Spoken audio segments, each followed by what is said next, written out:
Namaste.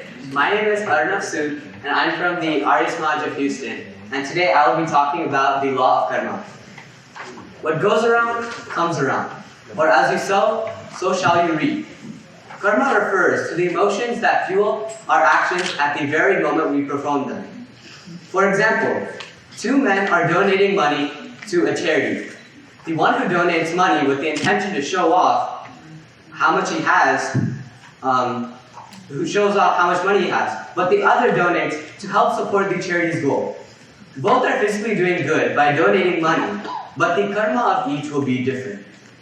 If the one who donated money to show off sees someone donate more money, he will feel bad and suffer his own karma.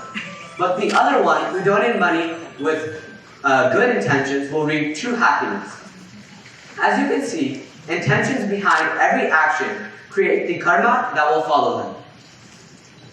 On the other hand, the law of karma refers to the law of cause and effect, that every volitional act brings about a certain result. If we act motivated by greed, hatred, or delusion, we are planting the seed of suffering.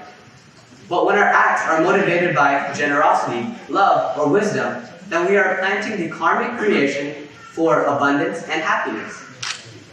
An analogy from the physical world illustrates this.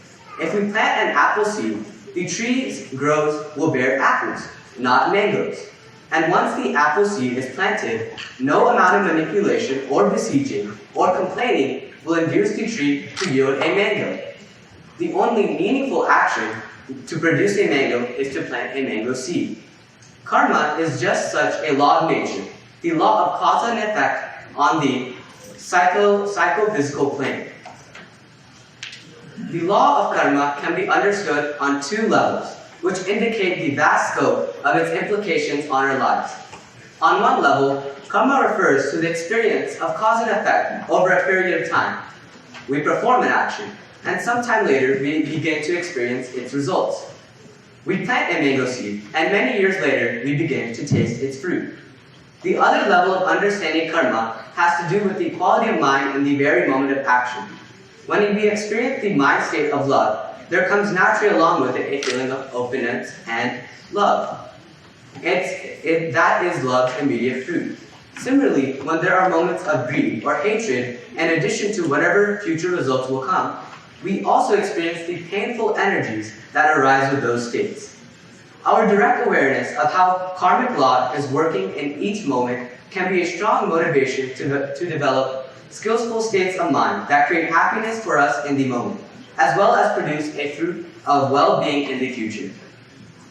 Often, when something goes wrong in our lives, and it just doesn't seem to make sense as to why it has happened, it can be very bewildering.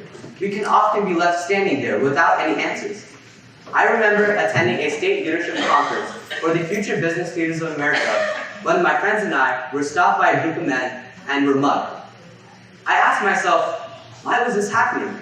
And I later came up with 3 different answers. Number 1, God is cruel for letting things happen the way they are.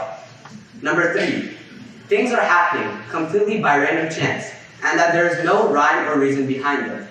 Number 3, perhaps in some inconceivable way, I had a hand in my own suffering, even if I couldn't recall what I had done. I could understand option 2, but this seemed too simple and not a satisfactory answer. Since I grew up in a family which were open-minded on the topic of believing in God, I let science and my learning from Arya Samaj make my decision that option 1 wasn't a well-supported reason. Attending Arya Samaj Sanskriti school, we started reading the Mahabharata and other Vedic literature, which hinted at option 3. This was even more difficult than option 1, because now I couldn't really point a finger at anyone other than myself. The Mahabharata broadened my horizons about life and encouraged me to take responsibility for my own actions and not to place blame.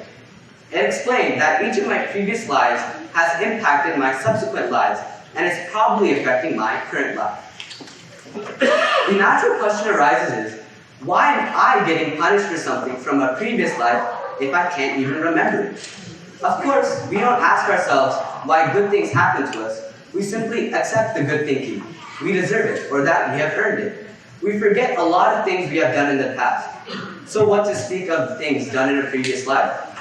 The most important lesson to learn is that we can become more mindful of our present actions to prepare our families and ourselves for a more prosperous future, both materially and spiritually. With the law of karma, we have a choice, and each new moment of what response our heart and mind will bring to the situation around us. In discovering the power of our inner states to determine outer conditions, we can follow a path that can lead to genuine happiness and freedom. Thank you.